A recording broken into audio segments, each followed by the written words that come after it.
Hari ini kita bahas tangga rohani keempat, Tanbih Al-Masyi Al-Ahlak, karangan Syekh Abdul Rauf Al-Sinkili, dalam bab yang disebut Al-Khuluq. Arti khuluq ini biasanya bisa disebut akhlak, tapi cenderung kepada moral. Ya. Jadi kita ini harus khuluq, moral. Ini termasuk tangga rohani ketujuh, ya, setelah itsar kemarin itsar kalau nggak salah ya.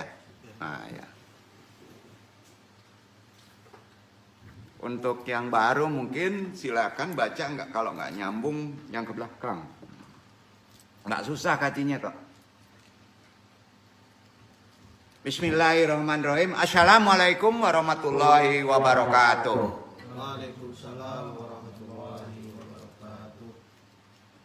A'udzubillahi minasyaitonirrajim. Bismillahirrahmanirrahim. Alhamdulillahirrahman. Mal alamal Qur'an khalaqal insan alamahul bayan. Asyhadu an la ilaha illallah wahdahu la syarikalah wal manan. Wa asyhadu anna Muhammadan abduhu wa rasuluhu la nabiyya ba'dah. Husyahibul mujatihi wa bayan. Allahumma sholli wa sallim wa barik man huya Qur'an syahidina wa maulana Muhammadinil ladzi kana hulul Qur'an wa ala alihi wa sahbihi ladzi tamasyakhu Qur'an. Allahumma innaka afuwun tuhibbul afwa wa'fu anna ma'na ya karim. Amma ba'du.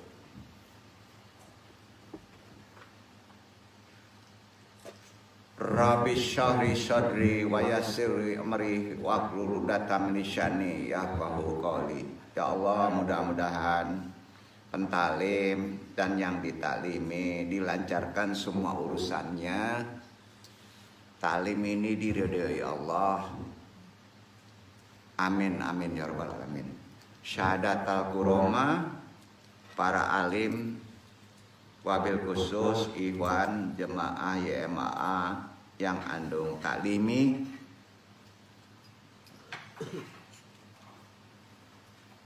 kita mintakan doa dulu sama kita muliakan guru kita nan lah mendahului kita, khususon Ilarohi Al-Mukarram Sohibul Wafa Tajul Arifin Abah Nom Suralaya, jo para wakil talkinnya, wabil khusus pulau Syekh Burhanuddin Tuan Keulakan, indah lupa jajaran guru-gurunya Syekh Abdul Rauf Al-Sinkili, sama-sama kirim Al-Fatihah. Al-Fatihah.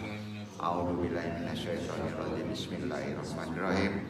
Alhamdulillahirabbil alamin. Arrahmanirrahim. Maliki yaumiddin. Iyyaka na'budu wa iyyaka nasta'in. Ihdinas siratal mustaqim. Siratal ladzina an'amta 'alaihim ghairil maghdubi 'alaihim waladdallin. Waj'ali wajira min ahli Rabbana ta'ibana baina qaumaina bihaqqi anta khairul fatihin. Syahadatul masyayikh, khususon jamaah sebagian yang mengikuti, mungkin yang langsung hadir maupun yang offline maupun online, seluruhnya muslimin muslimat dimanapun berada, rahimakumullah, semuanya dirahmatin Allah. Bab kita bahas hari ini masih bab 4 dalam kelompok besarnya, yaitu al-akhlak. Dalam bab al-khuluq, artinya moral atau akhlak, merupakan tangga rohani ketujuh. Al-khuluq arti bisa dikatakan akhlak, yaitu sifat yang menggambarkan watak perilakunya. Bahasanya begitu. Semua makhluk adalah ciptaan Allah kan? Ya. Maaf sekalipun wow ya, juga ciptaan Allah.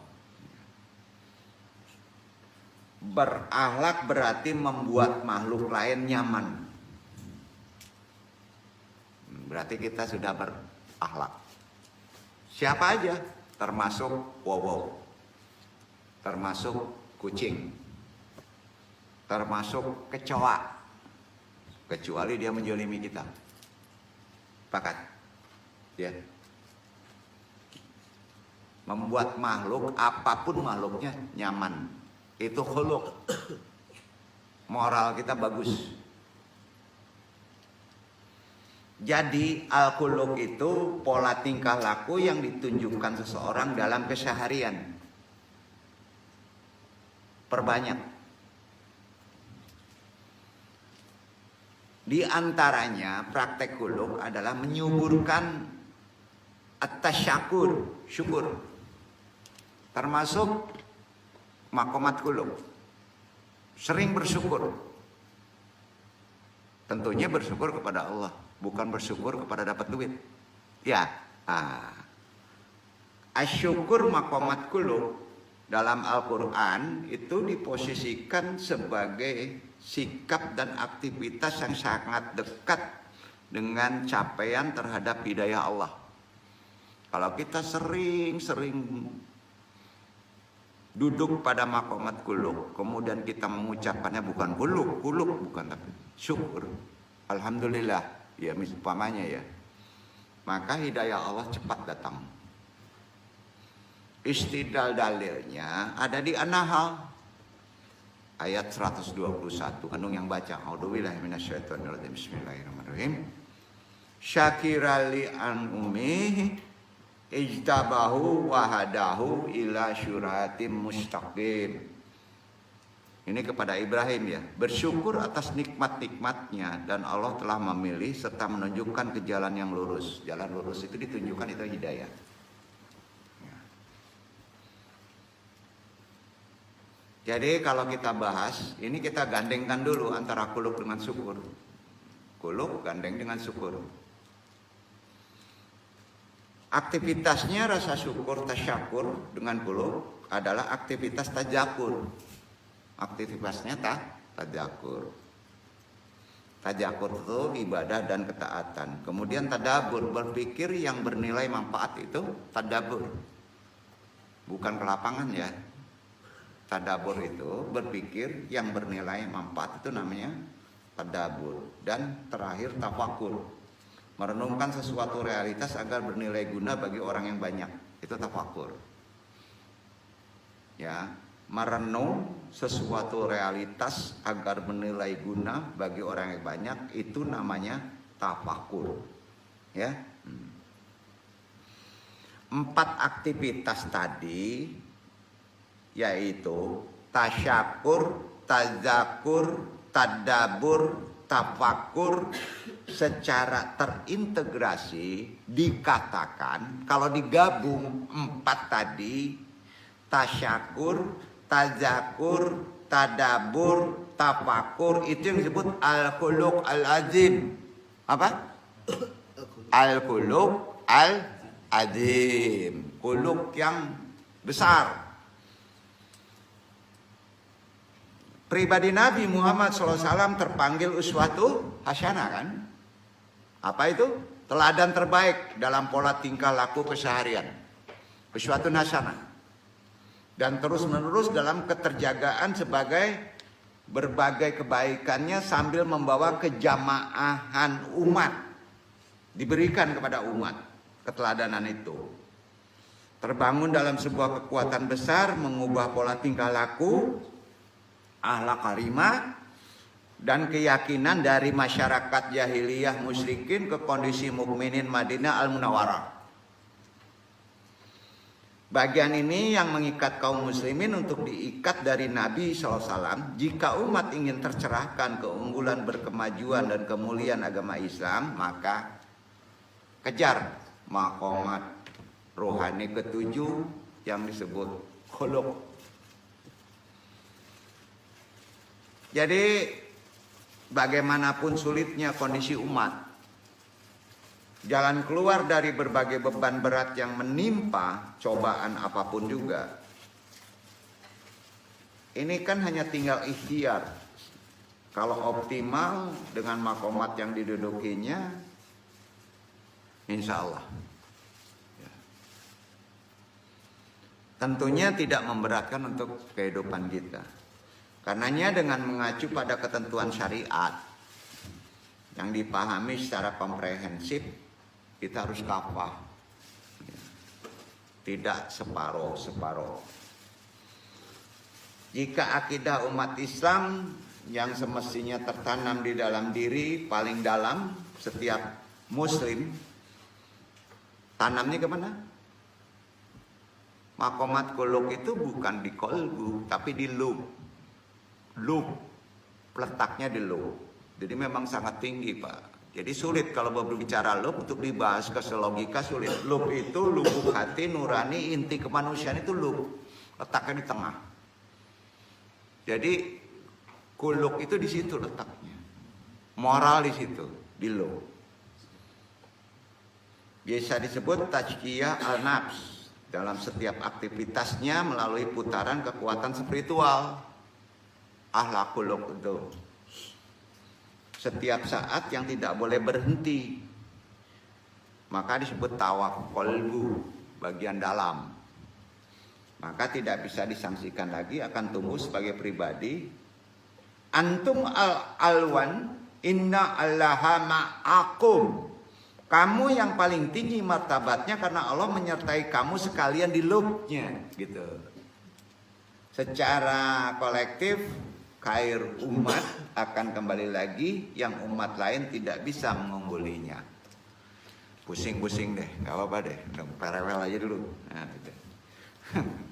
Jadi, anu nggak bisa membahasakan menerangkan kuluk itu karena lub.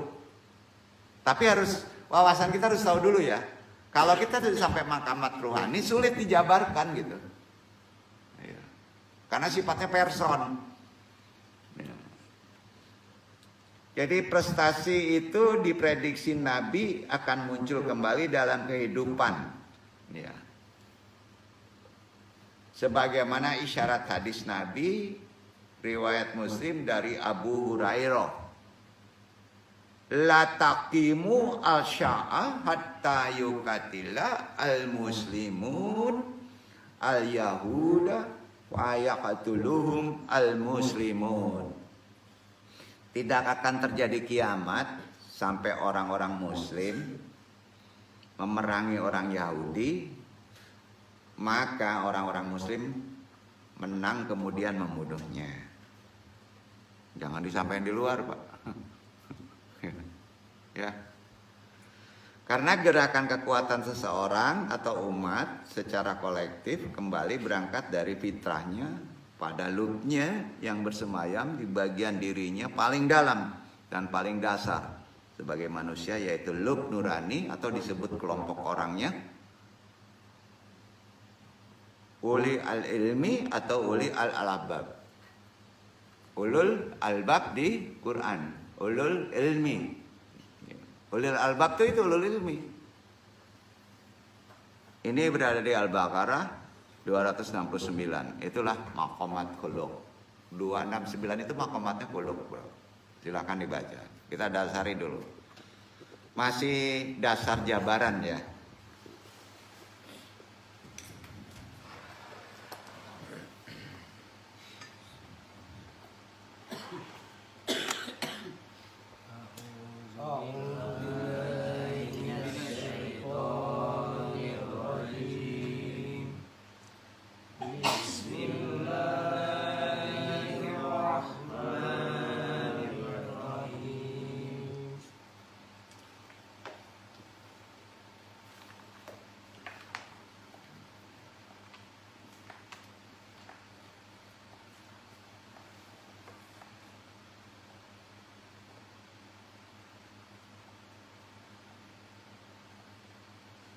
يؤتي الحكمة من يشاء ومن يؤت الحكمة فقد أوتي خيرا كثيرا وما يذكر إلا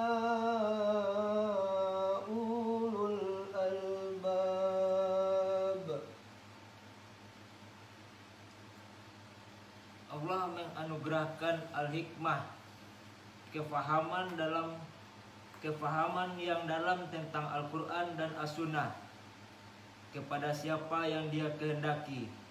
Dan barang siapa yang dianugerahi al-hikmah itu, ia benar-benar telah dianugerahi karunia yang banyak, dan hanya orang-orang yang berakallah yang dapat mengambil pelajaran dari firman Allah. Ulul albab itu sering dimaknai orang yang berilmu. Ulul albab itu ilmunya hikmah. Ilmu hikmah itu limpah karunia dari Allah. Kita pintar aja Quran dengan hadis, bisa membuka yang susah gitu. Tentu dia harus mencapai derajat belum. Gitu maksudnya. Setelah itsar, kejar lagi ke atas. Terus maka kita akan mendapatkan disebut ulul albab. Ya. Dia datangnya dari lub,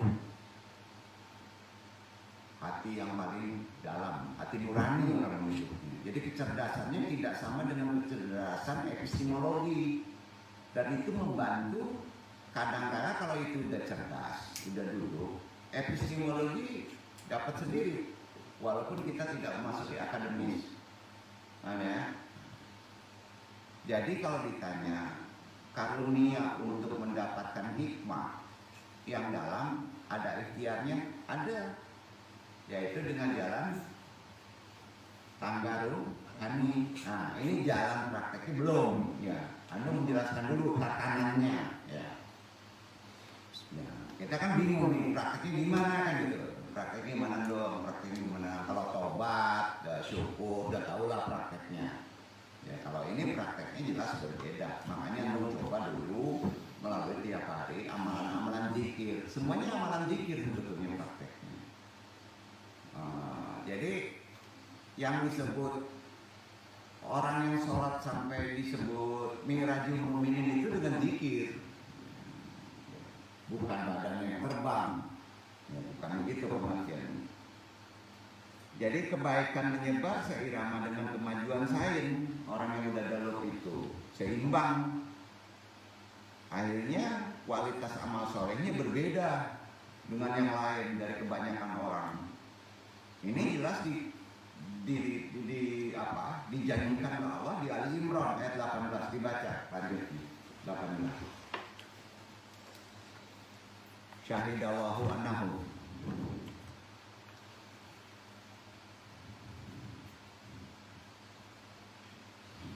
Syahidallahu annahu la ilaha illahu wal malaikatu wa ulul ilmi qa'iman bil qist. La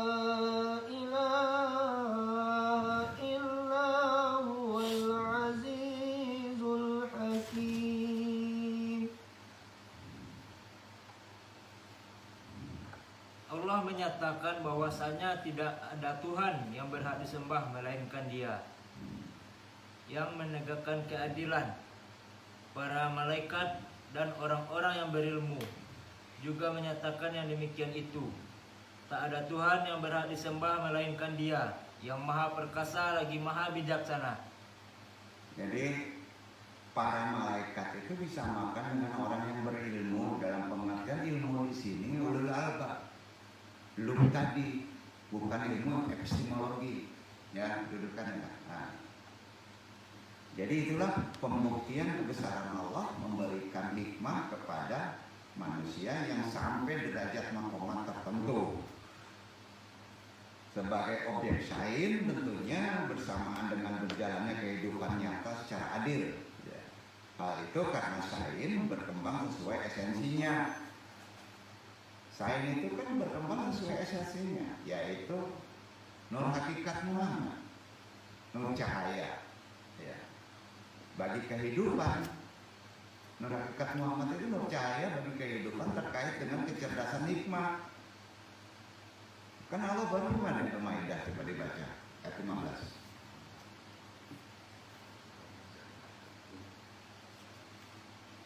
Kalau ditanya nur hakikat Muhammad itu saudara Nabi Qurannya Al-Maidah ayat 15. يا أهل الكتاب قد جاءكم رسولنا يبين لكم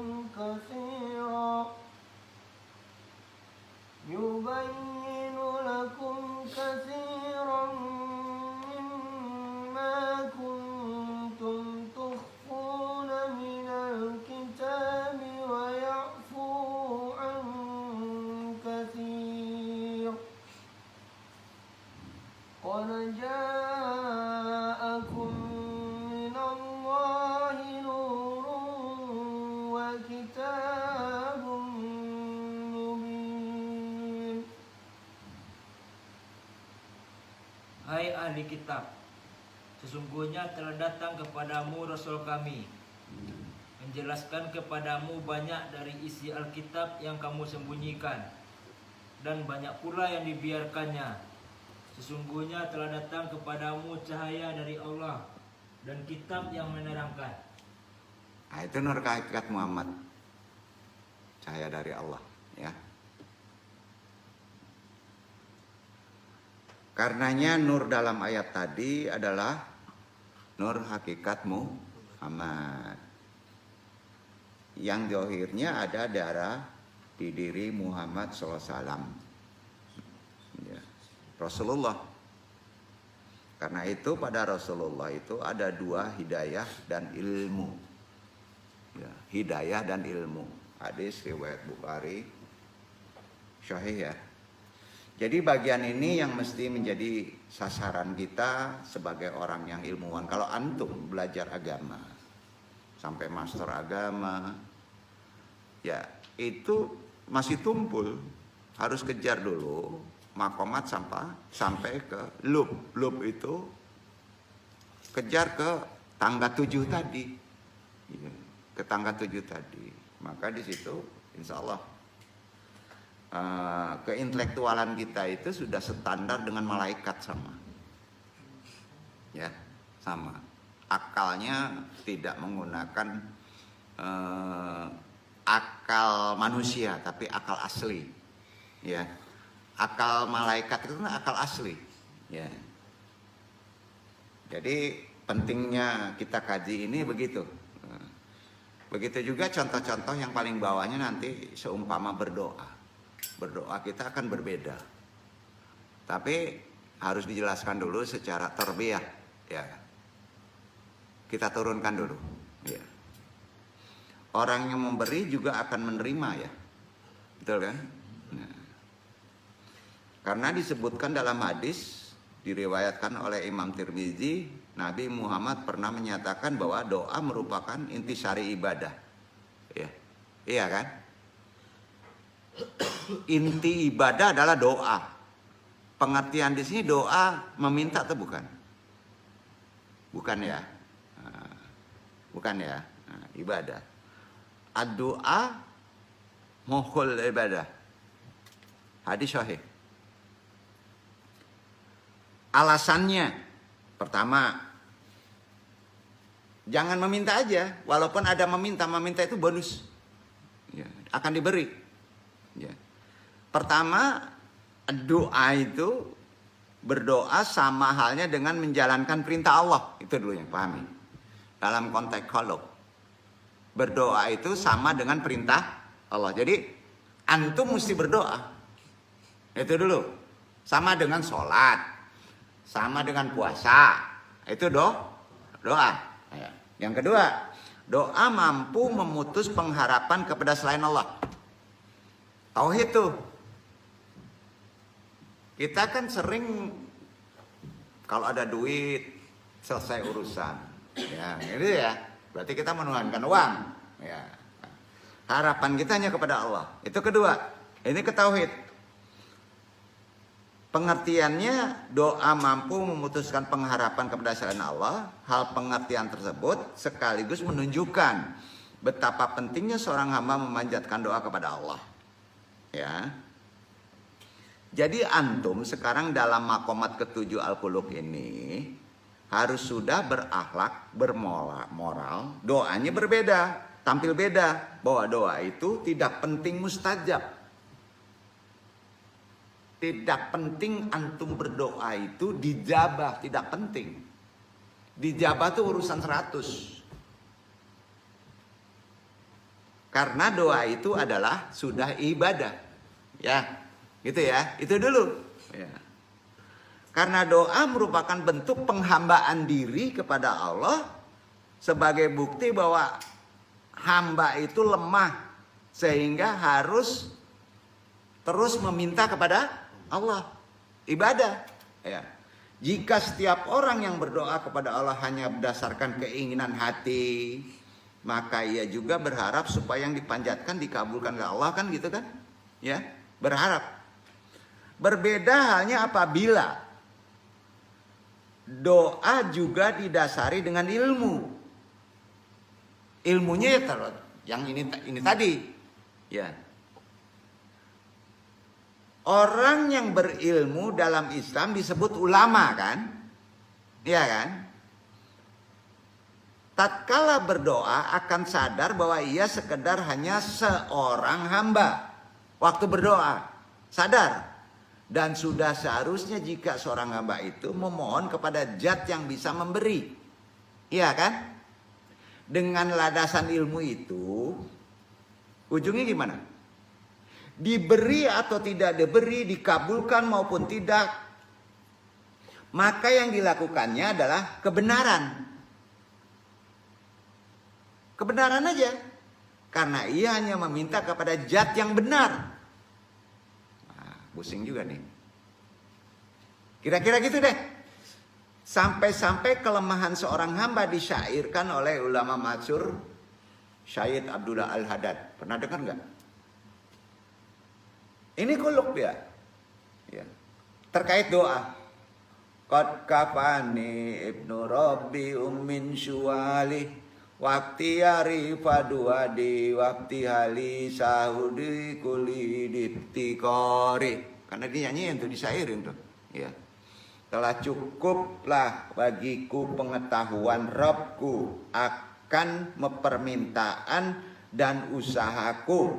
Doa dan permohonanku merupakan bukti kefakiranku. Nggak ada memintanya kan. Ya. Jadi berkenaan doa sebagai bentuk pengakuan bahwa Allah adalah zat yang memberi. Jadi begitu juga ketika berdoa kepada Allah, maka seseorang menunjukkan bahwa dirinya lemah sekaligus mengakui kuasaan Allah. Jika sudah demikian, maka urusan hati ingin dikabulkan akan menjadi urusan kesekian. Setuju ya? Ya. Itulah bukti kehambaan bahwa kita bisanya hanya meminta kepada Allah, tidak bisa berjasa, apalagi menggurui Allah. Oleh karenanya dalam berdoa kita tidak sepatutnya menggurui, mendikte Allah supaya menuruti apa yang kita minta. Na'udzubillah min dzalik. Sekarang gini, ya Allah beri saya jodoh. Menggurui Allah nggak? Iya, menggurui dulu tuh. Ya Allah, saya beri Fortuner. Memaksa Allah nggak?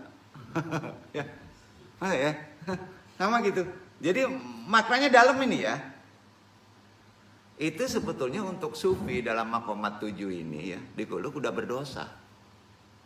Sudah berdosa. Makanya berdoa itu harus nukil. Ini kayaknya udah ada bocoran nih. Ya.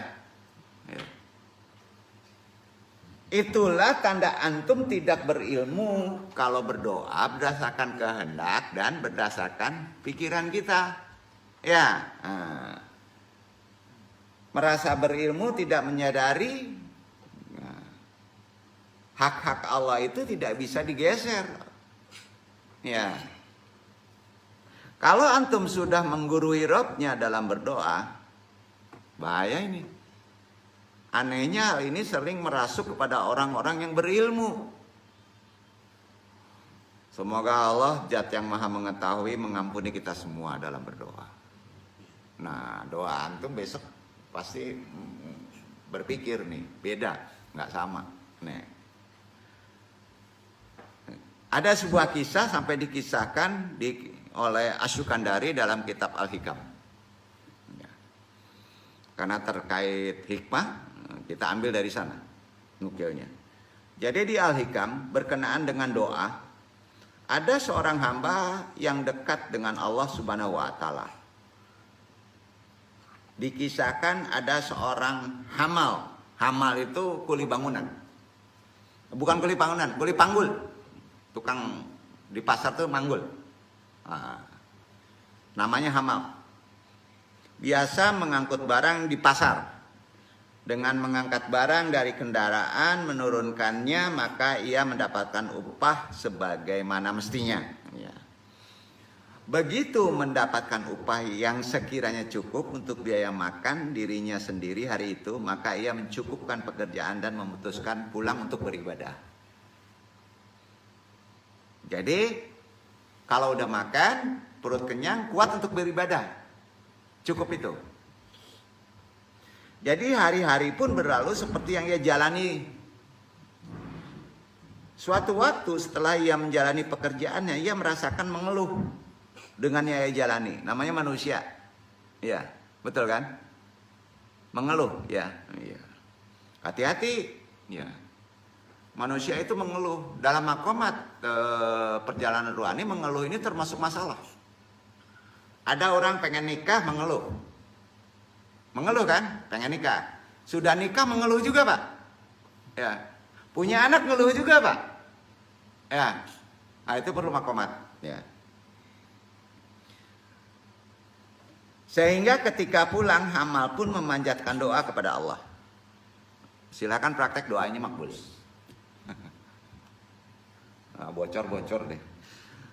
Allahumma ini abduk tarki syaihi walabati faqad. Walakin bima anami fakir fayajubu an akuna masulan bil aman. Allahumma ini uridu an ausula ala kuditunal hajati ila aman hatta atamakana minal astafadati minal wakti ibadati. Artinya gini, ya Allah, saya ini hambamu, fokus saya itu hanya ibadah. Dikasih tahu juga Allah udah tahu kan. Ya, tetapi karena saya miskin, maka saya harus tersibukkan dengan bekerja.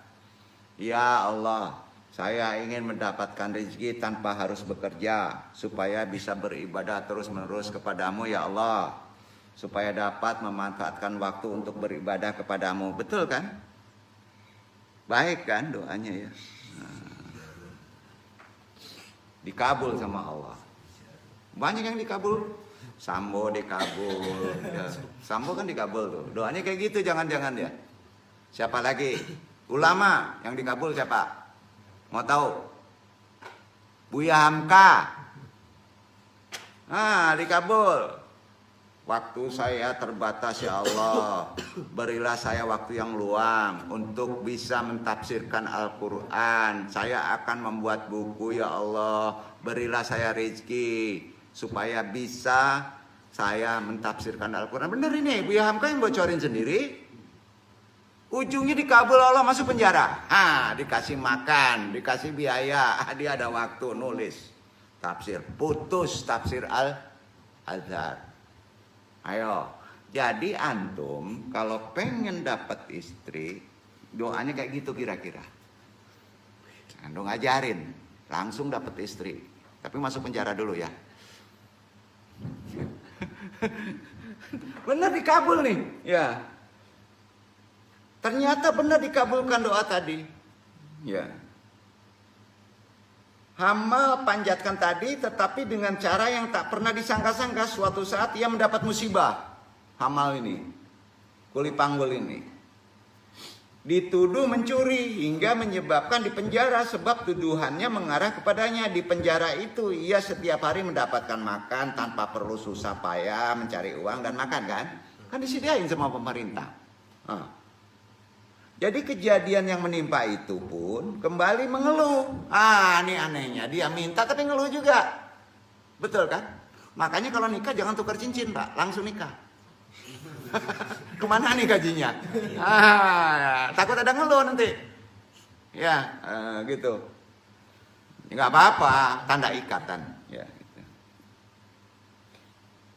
Jadi ngeluh lagi dia, Hamal tadi. Dengan mempertanyakan, mengapa saya di penjara? Setelah beberapa waktu di penjara, baru dia teringat, dapat hikmah bahwa permintaan kepada Allah itu supaya dia beri rezeki tanpa perlu bekerja ya tadi. Betul kan? Iya kan? Jadi kalau antum ingin dapat jodoh tanpa ikhtiar bisa. Tanpa ikhtiar. Minta sama Allah, dikabul. Ya Allah, berilah saya ini istri karena umur saya sudah tinggi, tapi saya nggak mau pakai ikhtiar. Karena kalau ikhtiar saya nggak bisa beribadah kepadamu ya Allah. Jadi ikhtiar saya hilangkan, saya mau beribadah. Yang penting istri datang sendiri, simsalabim, brak, istri datang begitu, kayak gitu. Kan enggak, Pak? Enggak. Betul kan? Paham nggak? Praktekin aja deh, kalau nggak makbul potong telinga. Ini dia, doanya kayak gitu. Ini hikam loh. Jadi Allah itu skenarionya, waduh luar biasa, dikabul. Ya, bencana musibah kadangkala itu pengabulan doa ya, betul kan? Nah, Gaduh teringat, oh iya saya berdoa tanpa perlu bekerja, kata Hamal. Ia lupa bahwa salah satu syarat ilmu rezeki secara ajaran Islam tanpa bekerja ialah dengan dipenjara. Betul? Nah, karena dipenjara pula ia akhirnya bisa fokus beribadah. Tanpa perlu sibuk memikirkan dunia. Jadi susah itu sebenarnya berada di mana, Pak? Di pikiran kan? Di niat. Jadi sejak saat itu seorang hamba yang dekat dengan Allah tadi menjadi lebih hati-hati ketika berdoa. Hati-hati ketika berdoa. Arti kata dalam berdoa perlu ilmu. Ya. Yang paling dalam, merenung dulu. Tanyakan kepada Allah, bila perlu nukil. Perlu apa? Mental khuluk. Tuh. Dan tidak mengeluh. Itu mental khuluk. Jadi khayalan manusia itu memang terkadang repot kalau dituruti. Repot nggak, Pak? Semua kan doa itu khayalan dulu. Kalau dituruti kata Allah tuh repot di manusia nih. Contoh, kalau ada orang berdoa meminta dijadikan kaya supaya dapat merawat ribuan anak yatim, fakir dan miskin. Doa seperti itu kalau dikabul Allah repot nih. Doanya kan baik. Betul? Iya kan?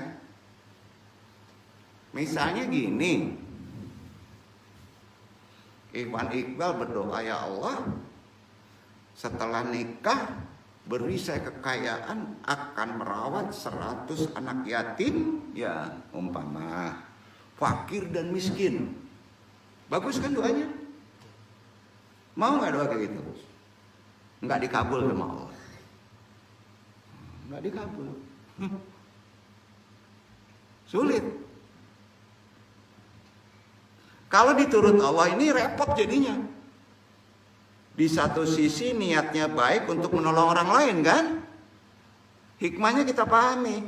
Tetapi di sisi lain Allah harus membunuh ribuan bapak kan? Setuju Mas? Kan gak terpikir tuh. Harus dibunuh kan bapak-bapak supaya jadi anak ya yatim. Atau harus menciptakan ribuan orang fakir kan? Allah harus berbuat zalim kan? Akhirnya menganggap begitu orang kan, walaupun Allah tidak zalim. Harus menciptakan orang miskin kan? Gara-gara Iqbal doanya tuh.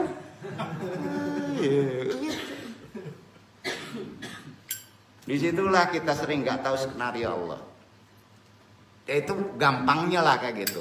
Supaya gini, kalau kita tidak dikabul doa, itu nggak menggerutu gitu. Belum juga dapat ya, umur udah tinggi. Tunggu dulu. Nah.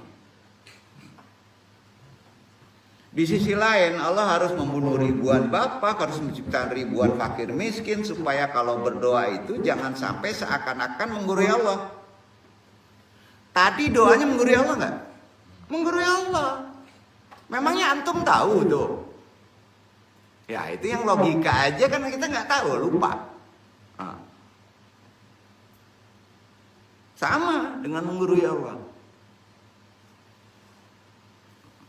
Merenung kita, betul ya. Selama ini berdoa gimana? Ayo.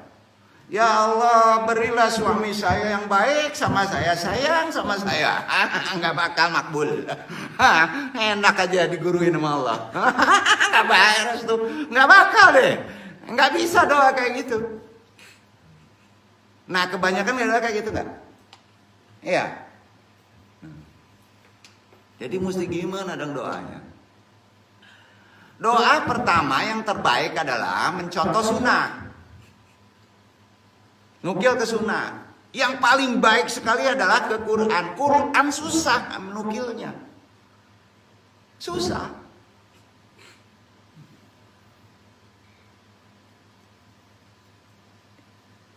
Pokoknya gini deh, kalau berdoa renungkan dengan begitu pemahaman kita mental orang yang berakhlak, berdoa saja kita mesti hati-hati kan.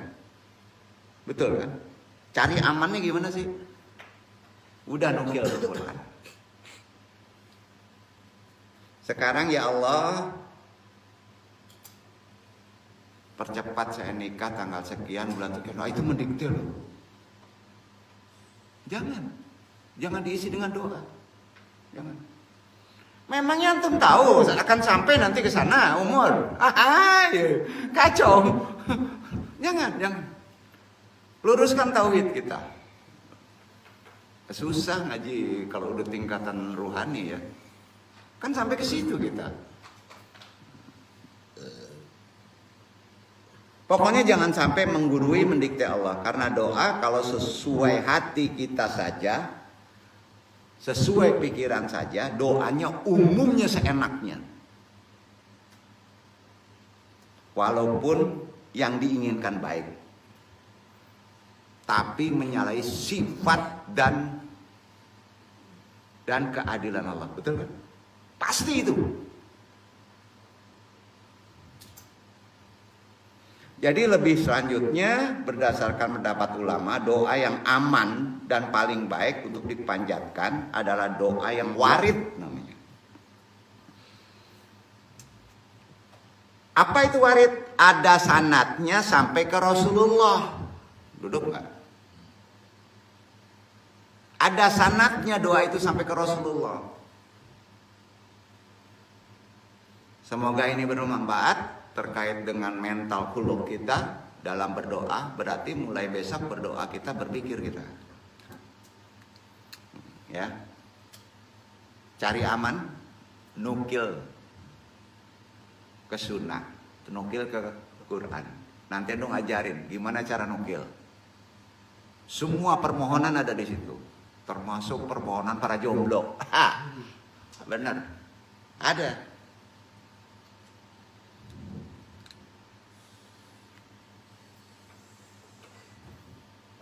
Saya pernah ketemu orang ateis. Mental khuluq kita gimana nih? Lalu bertanya, saya akan beriman kalau suhu atau guru bisa membuktikan Tuhan itu siapa. Lalu buktinya apa? Tolong Ustadz Fauji jawab.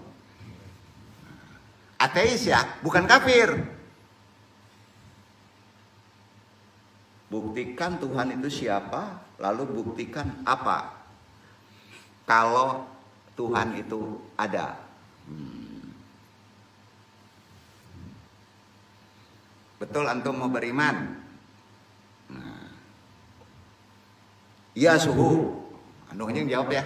Nah. Jawab ateis tadi. Kira-kira ilmu yang dipakai ilmu apa kalau ateis? Tanya ke Ustadz Fauji. Interaksi aja. Ustadz Fauji aja, dicecer dia. Dia yang gue cecer. Yang lain gak perlu. Kalau menghadapi ateis, perkara Tuhan di mana, Tuhan itu siapa, itu pakai ilmu apa? Ilmu mantik. Apa? Mantik, ilmu logika. Jangan pakai Quran. Pakai ilmu mantik. Jangan ilmu alat. Ilmu mantik. Jangan ilmu tafsir, jangan fikih. Udah sampai ilmu mantik. Ada kan ilmu mantik? Mantik bukan mantik andung ya, beda lagi mutolaah kalau andung mantiknya. Karena sudah ngerti ilmu mantik, cara mengenalkan Allah ialah menggunakan akal dan pikiran yang sehat. Ya? Iya kan? Kira-kira bisa nggak? Umumnya kalau ada rumah tabaka, contoh, umpama ada rumah tabaka, kalau andong marokok itu balikan takut di nabi. Nah, ini marokok dah kau dulu.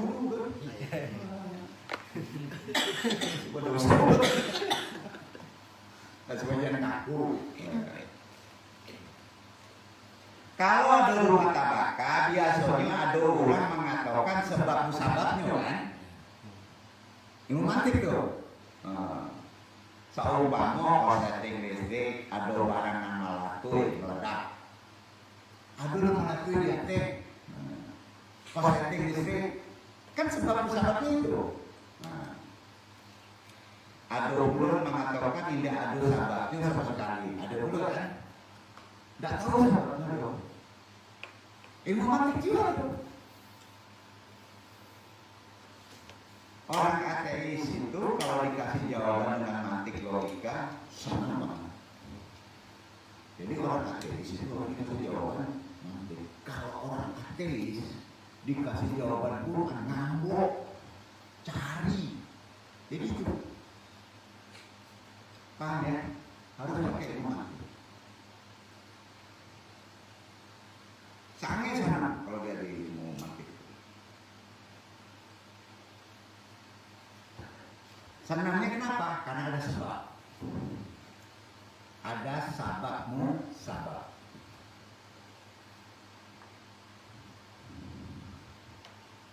Sebabnya tadi korsleting listrik, benda meledak. Iktibarnya ke sana kan? Ya. Lalu kalau alam ini wujud, alam ini ada, nih ada. Kamu suka ada sebabnya atau tanpa sebab? Jawab ke muslim. Ya. Dia pengennya nggak ada sebab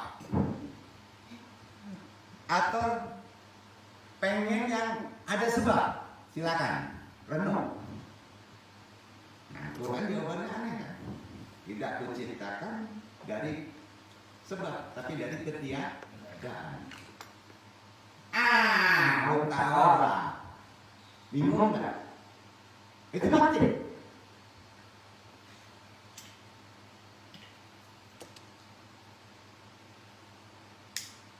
Makanya saya balikan dulu ke muslim. Ya. Kalau alam ini wujud, suka ada sebab atau tanpa sebab? Silakan jawab. Dalam hati.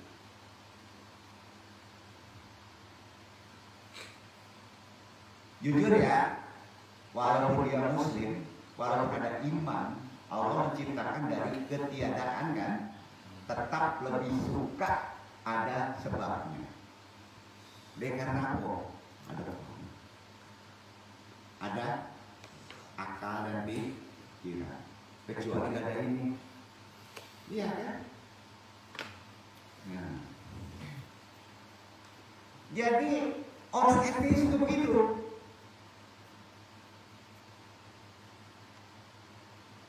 Umumnya gitu. Setuju nggak? Maka ateis itu jangan dulu dijatuhin dulu, jangan dulu dimurtad dulu, jangan dikafirin dulu.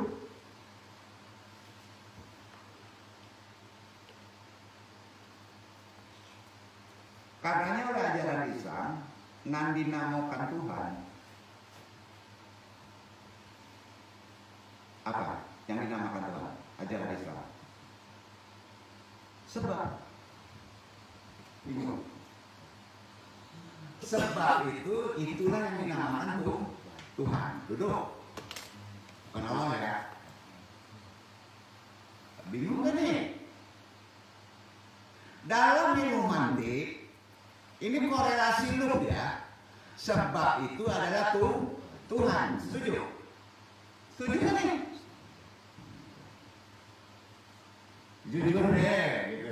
Jujur. Yakin kalau beli beras mesti ada uang. Kalau nggak ada uang nggak ada beras. Sebabnya uang. Yakin. Jadi sebab itu Tuhan. Bukan zat ya. Duduk. Pusing ya. Sampai sih kau paham kan anak-anak. Ya.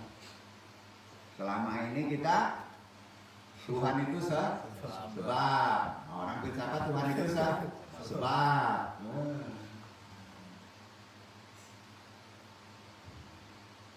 Jadi sebenarnya ilmu mantik tidak mengenal Allah. Ilmu mantik tidak mengenal Allah. Akal ini, pikiran ini tidak akan bisa mengenal Allah. Jangan kejar Allah itu dengan akal dan pikiran. Setuju? Lu sepakat ya?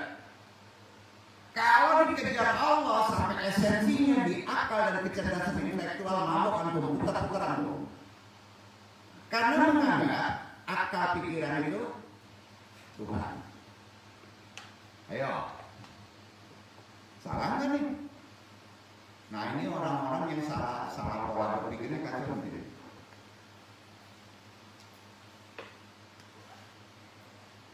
Ilmu mantik itu, ilmu logika itu tidak bisa mengenal Allah, bahkan tidak pernah menyebut nama Allah.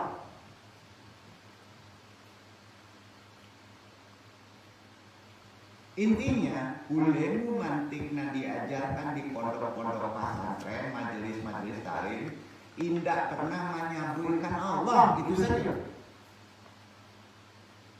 Kalau belajar ilmu mantik menyebutkan Tuhan itu Allah, aneh itu. Berarti nggak jujur ya, nggak sidik dia. Percaya. Jadi yang disebutkan dalam ilmu mantik tuh ialah alam iko berubah. Alam ini berubah. Dengan acu berubah itulah yang disebut makhluk. Betul kan? Iya kan? Di dalam ilmu mantik raminang lamu menyebutnya ilmu akal. Ilmu akal.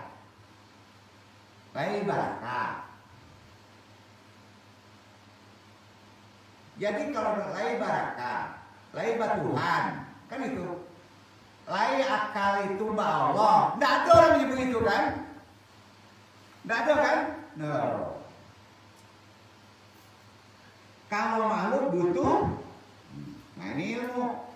Makhluk butuh apa? Pencipta. Betul kan? Agama Islam menyebutnya sang Khalik. Betul kan? Nah. Belum Allah. Khalik, pencipta.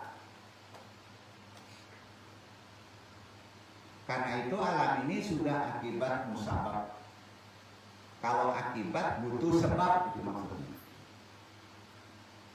Kalau ada akibat butuh sebab.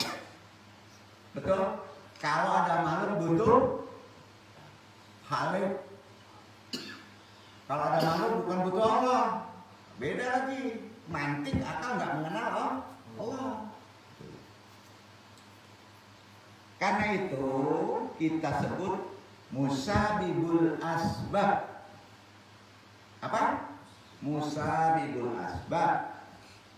Sebab ini harus lebih dulu daripada yang disebabkan. Itu maksudnya. Sebab itu harus lebih dulu daripada yang disebabkan. Enggak bingung kan nih maksud anu? Enggak ya? Enggak ya? Makanya harus bersifat kodim. Tahu kodim? Tidak ada awalnya. Ya. Dan kalau wujud ini butuh sebab. Sebab apa? Butuh sebab wujud. Betul kan? Ya kan? Nah, maka wujud penyebab disebut wujud penyebab disebut wujud superior. Orang tasawuf menyebutnya wajibul wujud. Sebut, paham ya? Wajibul wujud. Artinya wujud yang eksis, gitu gampangnya, ya. Nah, sehingga wujud yang ada ini butuh sebab, yaitu harus ada wujud yang superior, dinamakan wajibul wujud. Nah, semua itu oleh agama Islam disebut yang wajibul wujud. Quran menyebutnya Allah. Quran menyebutnya Allah, betul? Allah yang menerangkan itu.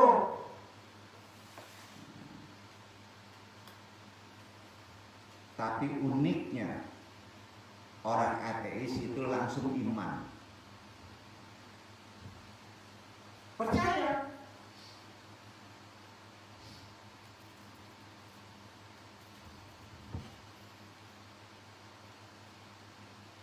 Jadi nyari-nyari Allah itu siapa? Wajibul wujud. Mulai dulu bilang kalau Allah itu faktor alam saya iman, kata orang ateis. Kira-kira gitu. Renungkan tuh. Nah, itu kelirunya kita membolak-balik logika. Keliru. Dia mau iman tapi dia nyaman dengan istilah Allah itu yang dikatakan Tuhan adalah penyebab dari semua ini, kan gitu. Iya kan? Bagi Einstein, fisikawan asal Jerman, ya, menyebutnya musabil bil asbab, ya, sebagai kausa prima. Betul kan? Nah, jadi akal itu harus menemukan pasti tidak menyebut Allah. Nah, Islam yang mengatakan Allah, akal nggak akan menyebut Allah, kausa prima. Hanya Islam yang menyebut Allah. Nggak percaya? Kita cek di Quran. Allah mengenalkan dirinya di Al-Alaq 1 dan 2. Iqra bismi rabbikal ladzi khalaq. Bacalah dengan menyebut nama Tuhanmu yang menciptakan. Khalaqal insana min alaq. Dia telah menciptakan manusia dari segumpal darah. Ya ayyuhan nasu kudu rabbukumul ladzi khalaqakum wal adzina min qablikum la'allakum tattaqun. Ini di Al-Baqarah 21. Hai manusia, sembahlah Rabbmu yang telah menciptakanmu dan orang-orang yang sebelummu agar kamu bertakwa. Ayat ini semuanya untuk akal. Tidak ada kata Allah.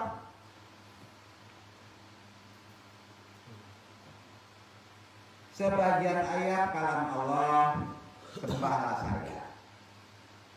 Saya itu siapa? Zat yang menciptakan langit dan bumi, kan itu. Ya, kemudian sifat ini, yang punya sifat ini oleh Islam dinamai Allah. Ya kan? Nah, tapi kelirunya ya, ulama mau balik langsung menerangkan Allah,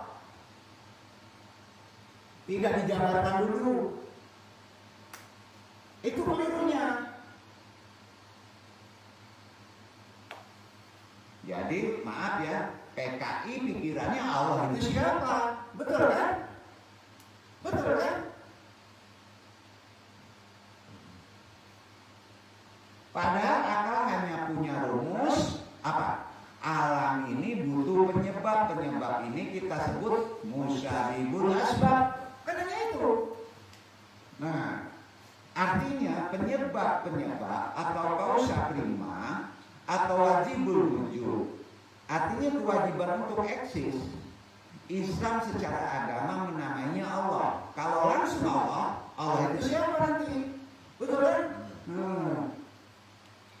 Itu kelemahan kita. Ulama-ulama.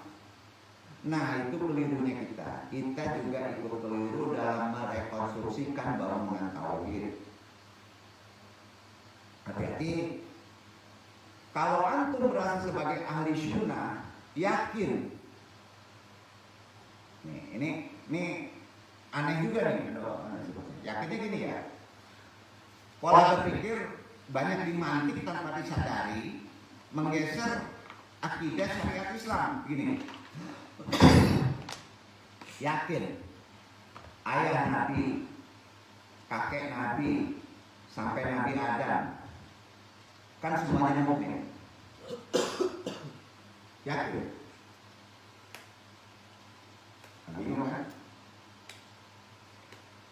Kalau ada kubu sebelah ya. Ada istilah ulama itu kubu sebelah. Siapa itu namanya? Yang menyebutkan bapaknya Nabi itu di neraka, mbahnya Nabi di neraka, kita wajib tentang loh. Karena wa kaisyara wa syahidul armu wa sallallahu alaihi wasallam wastatihil muntaqad. Bagaimana mungkin kita katakan kakeknya Nabi kafir dan ayahnya Nabi kafir yang dilewati Nur Muhammad? Ayo. Betul. Ya. Ketawa apa? Nah, masa Nur dilewati barang yang najis? Betul kan? Nggak mungkin. Nah, itu sudah tidak ketemu nalar. Setuju? Nggak ketemu. Makanya logika yang dibangun Imam berjanji, bagaimana Nur Muhammad yang suci kemudian kamu yakini lewat yang najis, yaitu kalau ayahnya Nabi kafir, kakeknya kafir, berarti Nur ini lewat sesuatu yang najis. Nah, itu paradoks. Logikanya bertolak belakang, alias nggak mungkin. Paham masih lewat. Lanjutin dulu ya, dikit lagi. Makanya keterangan kitab Biba ada di kitab Biba. Wa kaifa law syahidul akramu sallallahu alaihi wasallam wasitatul muntaqar. Bagaimana tidak angku kakek-kakek mbahnya Nabi itu suci karena dilewati oleh nur yang suci. Nah, terus ada beberapa iskal. Sangat kecil ya iskal itu. Misalnya, lalu bagaimana dengan sejarah yang populer? Kalau Ajar itu bapaknya Ibrahim, Ajar terkenal kafir. Ya. Hal itu oleh ulama dijawab begini. Ulama dulu ya, kalau sekarang banyak yang bingung. Ketika Nur Muhammad itu masih di Ajar, kan melewati itu, ya. Saat itu dirinya belum kafir. Setelah Nur itu pindah ke Ibrahim, berarti Ajar sudah kosong tanpa Nur Muhammad. Betul kan? Maka baru setelah itu Ajar menjadi kafir setelah tidak ada Nur Muhammad. Itu tentang Allah. Tapi ada orang diriwayati setelah lewat Nur Muhammad tetap muslim. Keterima lagi kita. Terima ya. Radang ini banyak ulama menjabarkan kayak gitu. Anda banyak oke. Jadi kafir terlambat kira-kira karena Ajar selama dijaga Nur Nabi itu tidak kafir. Gitu. Ya. Nah, jadi jelasnya bisa dikatakan Ajar bapak itu majad atau majad. Hakikatnya hanya pamannya Ibrahim. Karenanya ada dua jawaban ulama. Yang satu menjawab Ajar masih muslim atau mukmin. Sehingga ketika Nur Muhammad sudah pindah ke Ibrahim, ini berarti kan Ajar melompong alias kosong. Ya kan? Nah, terus menjadi kafir. Nah, sebagian ulama menjawab Ajar itu pamannya Ibrahim disebutkan sebagai bapak. Itu hanya majaz. Hanya majaz. Ya. Tapi jawaban itu tidak sah. Lebih setuju yang normal karena Imam Al-Ghazali menyebutnya ja'alat soqatun bil alfad. Tidak ada kepercayaan pada kata-kata tadi. Itu Al-Ghazali Hujatul Islam.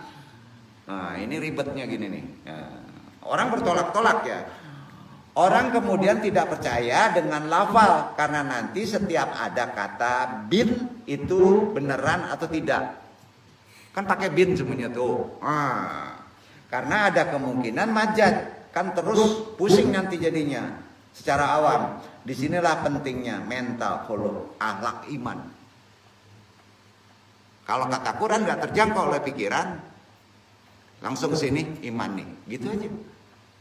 Nggak terjangkau. Secara mantik nggak terjangkau. Makanya banyak ulama yang memilih jawaban madama nura Muhammad fi azwar. Selama Nur Muhammad ada di Azwar, Ajar saat itu belum kafir.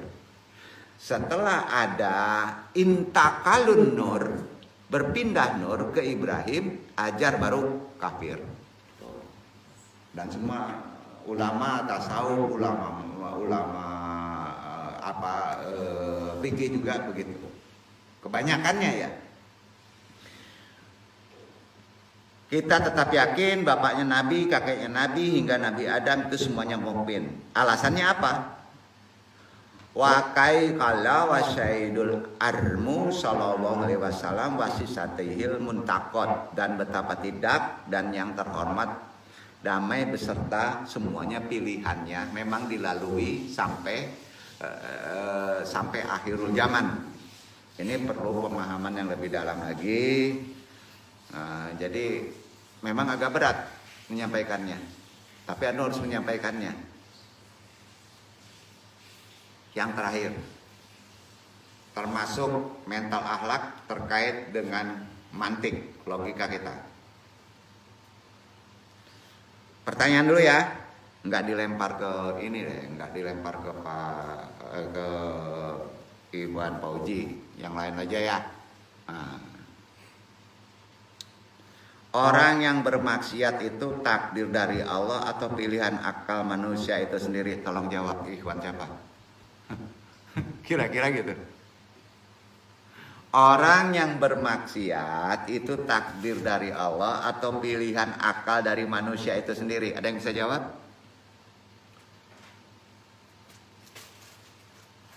Ini terkait masalah qada qadar. Gimana mental akhlak kita menanggapi ini? Sebenarnya ulama ini sudah banyak yang membahasnya, tapi harus melalui ilmu hakikat. Datu karalat diskansiku. Jika qada qadar sudah dibicarakan, maka kamu harus diam di situ.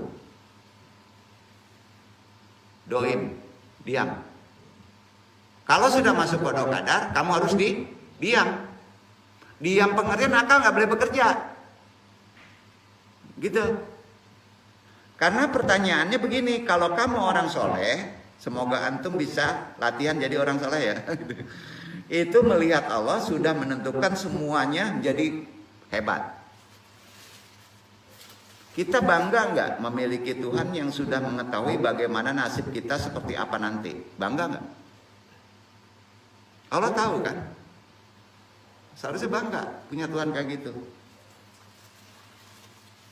Kita akan malu kalau punya Tuhan yang ketika ditanya, ya Allah bagaimana nasib saya besok? Allah itu menjawab, ya tidak tahu, saya pikir-pikir dulu. Kacau kan? Kalau punya Tuhan kayak gitu kacau. Itu Tuhan yang diakal. Hati-hati. Ngeri kalau punya Tuhan kayak gitu ya. Betul kan? Ngeri nggak? Nggak ketemu-ketemu. Sehingga kalau antum soleh, pokoknya bangga kalau Allah itu sudah tahu apa yang akan terjadi. Soal kepanikan kita kan kadang ya, Nanti kalau sudah ngerti aku celaka, terus apa gunanya aku sholat? Repot. Kalau udah ngerti antum masuk neraka, apa gunanya sholat? Apa gunanya taklim?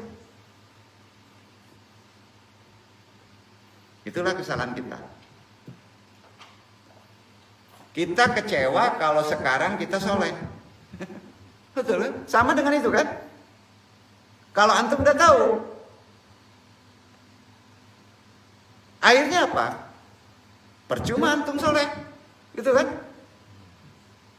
Tidak soleh akhirnya, dan akhirnya kita masuk neraka kan? Kekecewaan, gundah gulana ini namanya memikirkan diri sendiri. Jadi sebenarnya kalau kita benar-benar hamba Allah, tetap bangga. Karena punya Allah, punya Tuhan yang tahu apa yang akan terjadi. Makanya ini dibutuhkan kesalehan untuk mengakui qada qadar. Di antara aturan iman harus iman terhadap qada qadar. Untuk menunjukkan laya syakuran walayu lahu puluhan. Supaya kita tahu bahwa Allah tidak dimaksiati secara terpaksa. Pusing-pusing deh.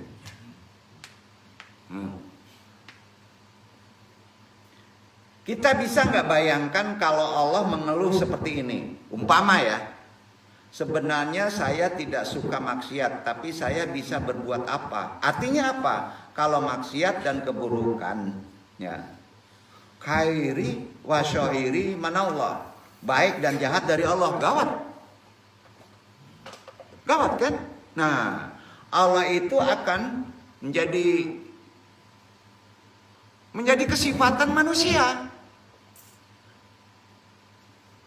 Paham kan? Nah, karenanya kita harus punya keyakinan khairihi wa syarrihi manallah, baik dan jahat dari Allah. Bingung kan? Makanya kita butuh syariat. Karena pengertian tadi kita butuh syariat. Harus. Makanya doa nggak bisa kata pikiran, gitu maksudnya. Doa tetap nukil, butuh syariat. Kira-kira duduk nggak maksud anda? Diputar-putar nih. Kemudian orang yang nakal terus kedip-kedipan. Kehendak Allah juga masalah kan? Makanya diteruskan. Harus diteruskan. Waman hamalatan bahu robu fakot fajat.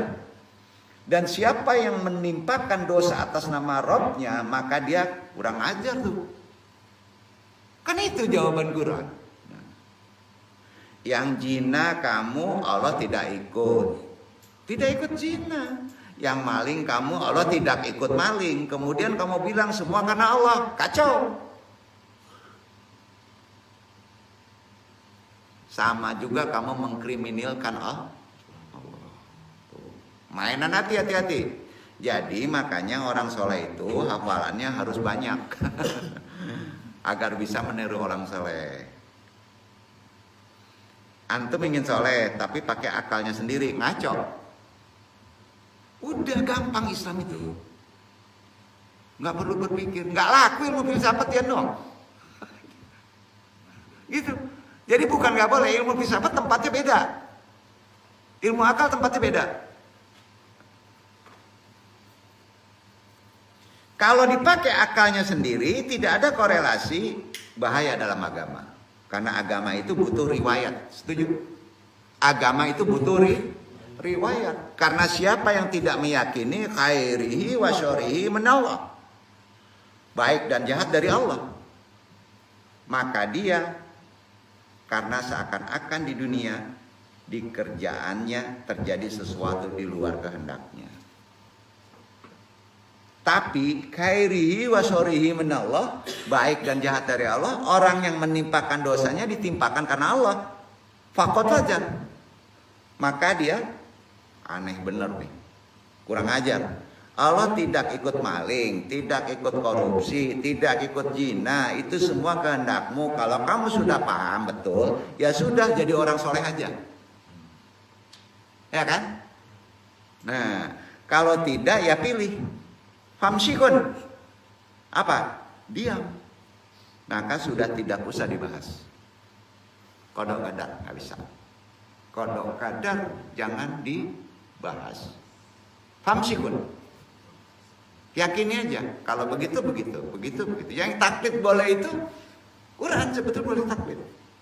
Jadi anu mohon yang mendengar kaji sekarang Manhajul Qulub ini yang tidak taubat segera taubat, yang sudah taubat tambahin ilmu. Karena biasanya taubat itu karena tidak mengerti apa-apa.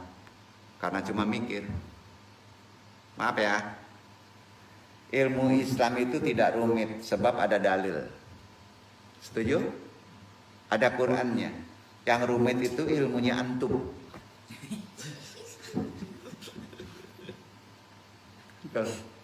Ya. Baca internet lalu buat memaknai Quran. Ya. Musibah tuh. Ngelihat YouTube sudah itu memaknai Quran. Musibah itu. Percayalah. Baca buku tapi pengarangnya nggak jelas sama. Ulama bukan, kiai bukan, tulisannya Kiai Haji lagi. Nggak tahu lah. Artinya kan kiai ustadz tidak mesti alim.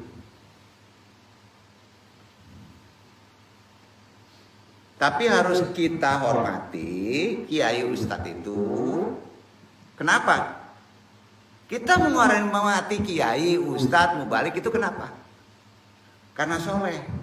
Bukan alim. Anu gak akan menghormati setinggi master agama apapun juga. Walaupun dia itu kan alim.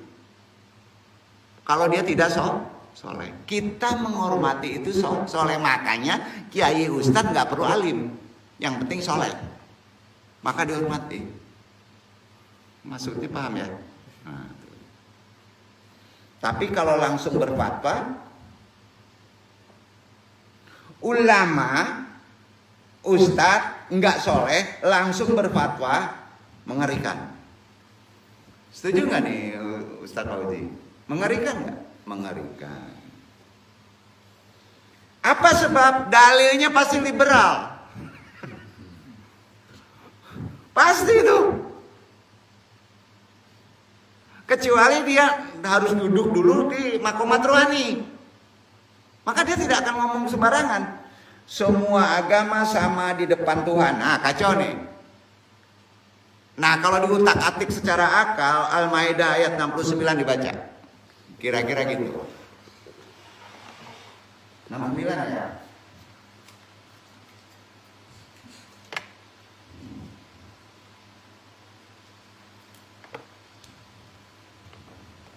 إن الذين آمنوا والذين هادوا والصابئون والنصارى من آمن بالله واليوم الآخر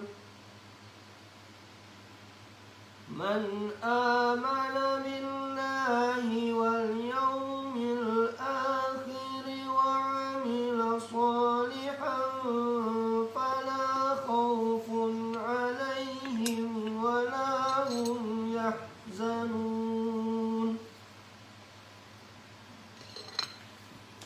Sesungguhnya orang-orang mukmin, orang-orang Yahudi, Sabi'in, dan orang Nasrani, siapa saja di antara mereka yang benar-benar beriman kepada Allah, hari kemudian dan beramal saleh, maka tidak ada kekhawatiran terhadap mereka dan tidak pula mereka bersedih hati. Gimana? Kalau udah anak-anak menjadi fakta nih. Semua agama baik. Enggak begitu maksudnya. Anda pernah ketemu sama pembuat penulis buku? Ya, kenapa orang salah antum ini anggapnya saya salah? Kok tidak tahu? Ya, ayat itu, ayat tadi. Di Quran pernah ada 3 agama sejajar kan?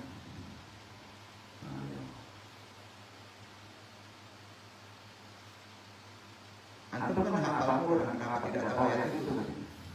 Kalau begitu gimana? Ustaz, kalau begitu gimana? Mau jawab gimana kalau mengandalkan kecerdasan pikiran? Pertanyaan itu kayaknya kurang ajar ya. Kalau untuk muslim.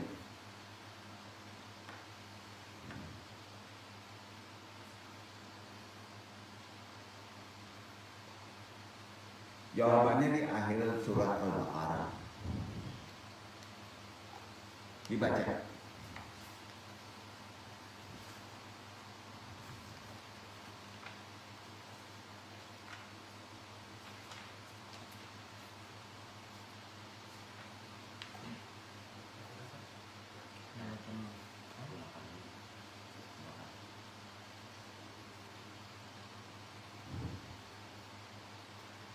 لا يكلف الله نفسا إلا وسعها لها ما كسبت وعليها ما اكتسبت ربنا لا تؤاخذنا إن نسينا أو أخطأنا ربنا ولا تحمل علينا إصرا كما حملته على الذين من قبلنا ربنا ولا تحملنا ما لا طاقة لنا به واعف عنا واغفر لنا وارحمنا أنت مولانا فانصرنا على القوم الكافرين. Allah tidak membebani seseorang melainkan sesuai dengan kesanggupannya. Ia mendapat pahala dari kebajikan yang diusahakannya, dan ia mendapat siksa dari kejahatan yang dikerjakannya.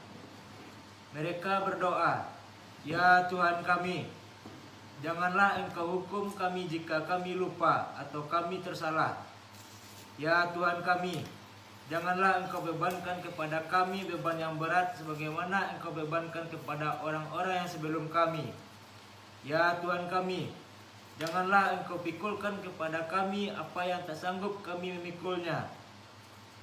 Beri maaflah kami, ampunilah kami, dan rahmatilah kami. Engkaulah penolong kami, maka tolonglah kami terhadap kaum yang kafir."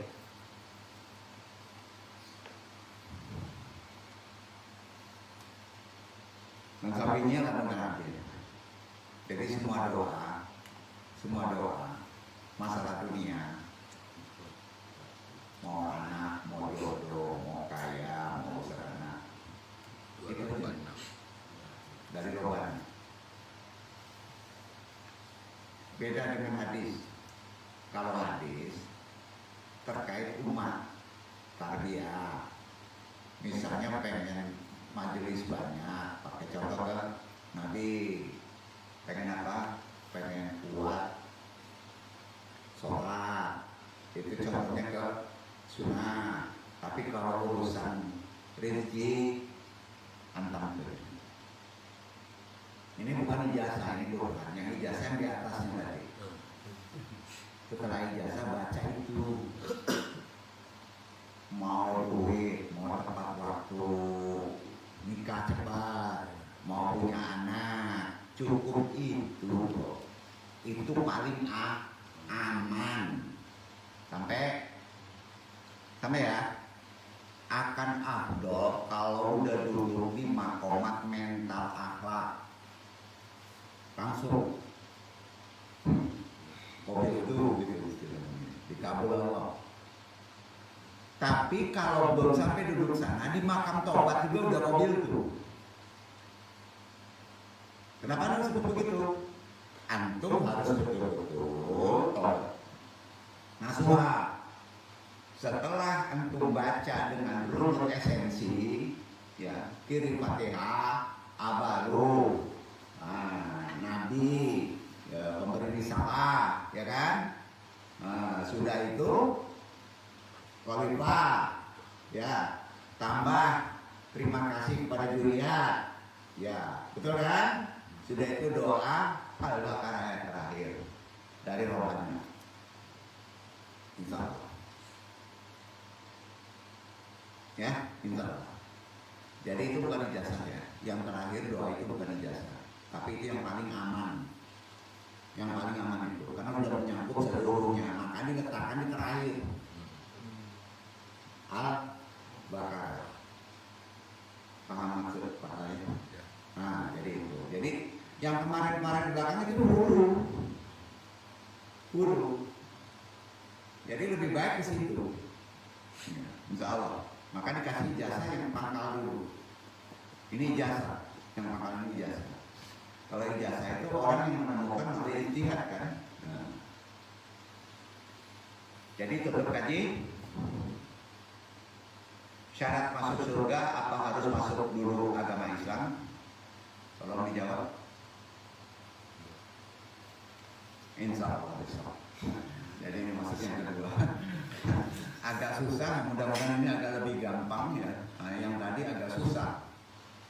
Karena berada pada makomat lo. Ini makomat lo, tapi sudah turun lagi ke bawah. Ya.